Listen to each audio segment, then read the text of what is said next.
그런 질문을 받을 때는 제가 이제 고등학교 시기로 이렇게 가게 돼요.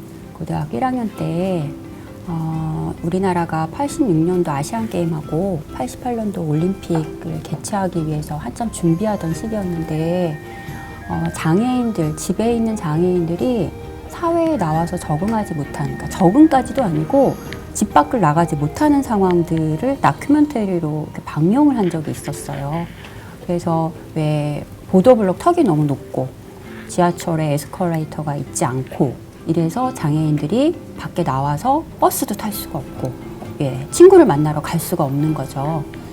그런 것들을 이제 다큐멘터리 프로그램이 있었는데 그걸 보고 엄청 많이 울은 거예요, 제가. 그리고 저 몸이 불편한 장애인들을 내가 어떻게 도울 수 있을까, 한창 감수성이 예민한 시기니까 많은 좀 감동을 받았던 것 같아요. 그러면서 제가 특수교육을 해야겠다는 생각을 했었죠. 그러다가 이제 생각들이 이렇게 넓어진 거예요. 너무 장애인만 내가 이렇게 해서는 안 되고 아마도 도움이 더 필요한 더 많은 부류의 사람들이 있을 것이다 라는 생각에 의해서 이제 전공을 사회사업학을 전공을 선택을 하게 됐어요. 그래서 대학을 들어가서 정말 다양한 분야의 봉사활동을 정말 많이 했어요. 정말로. 장애인도 장애인 외에 그 종류별로, 부류별로 뇌성마비, 시각, 정신지체, 별 장애인들을 다 만났어요. 만나는 봉사활동을 했어요. 다양하게.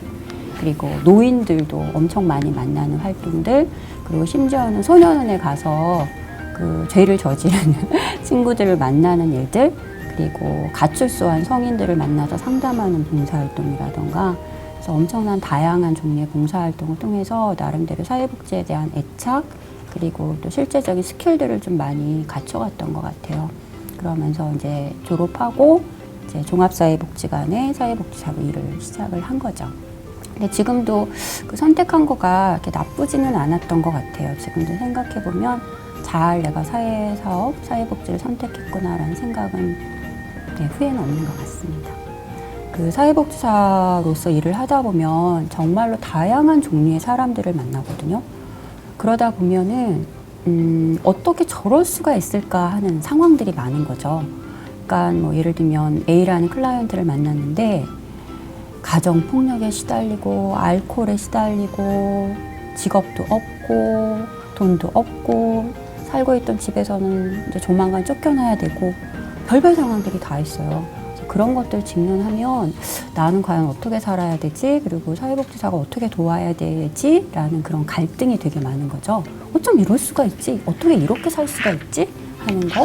근데 이제 항상 거기에 뒤에 항상 깔렸던 단어는 그럼에도 불구하고였던 것 같아요. 그럼에도 불구하고. 그럼에도 불구하고 왜? 난 사회복지사니까 였던 것 같아요. 그래서 사회복지사니까 여하튼 도와야 하고 사회복지사니까 같이 마음 아파해 주어야 하고 사회복지사니까 내가 이겨내야 되고 이런 생각이 되게 많았던 것 같아요. 근데 그거는 정말로 혼자의 힘으로는 할 수가 없는 부분이죠. 왜냐하면 나도 똑같은 인간이어서. 근데 그럴 때 사실은 그 극복을 할 수 있도록 큰 도움을 받은 거는 멘토링이었던 것 같아요. 멘토링이라는 게 사실 어떤 대단한 거는 아니에요. 제가 나하고 같은 일을 하는 사람, 그게 동료가 될 수도 있고요. 그리고 후배가 될 수도 있고 또 선배가 될 수가 있죠. 그 사람들하고 같이 내가 나의 이야기를 하면서 피드백을 받는 거죠. 그래서 나름대로의 방법, 그리고 방식, 방향을 찾는 그러한 노력들을 지금도 하고 있고 과거에도 그런 것들에 게을리하지 않았었거든요. 그래서 아마도 사회복지 관련 일을 하고 있는 우리가 멘토링을 서로 해주는 그런 부분들이 과거에도 제가 극복했었던 힘이었던 것 같고 지금도 제가 극복해 나가는 방법의 하나인 것 같아요. 저도 지금 멘티이기도 하고요. 멘토이기도 해요. 그래서 사회복지 일을 하고 있는 분들하고 같이 계속적인 그런 관계들을 가지면서 그럼에도 불구하고 사회복지사 일을 계속 하고 있습니다. 정해진 기본 소양이 있고 그다음에 타고난 사회복지사가 있는 건 아니라는 생각을 좀 강하게 가지고 있어요. 그래서 저는 사회복지사가 되기 위해서는 개발의 노력을 해야 한다라는 입장을 좀 갖고 있는데 제가 직원들이나 그다음에 우리 후배 사회복지사들한테 이야기하는 것 중에 너가 갖고 있는 몸의 모든 기능을 활용해라 라는 이야기를 많이 해요. 그게 뭐냐면 우리가 갖고 있는 머리, 눈, 코, 입, 귀, 그리고 손과 발, 그리고 가슴. 예. 머리로는 항상 좀 생각하는 사회복지사였으면 좋겠는 거죠. 그러니까 사회복지사가 되기 위해서도 항상 생각을 해야 되는 거죠. 예.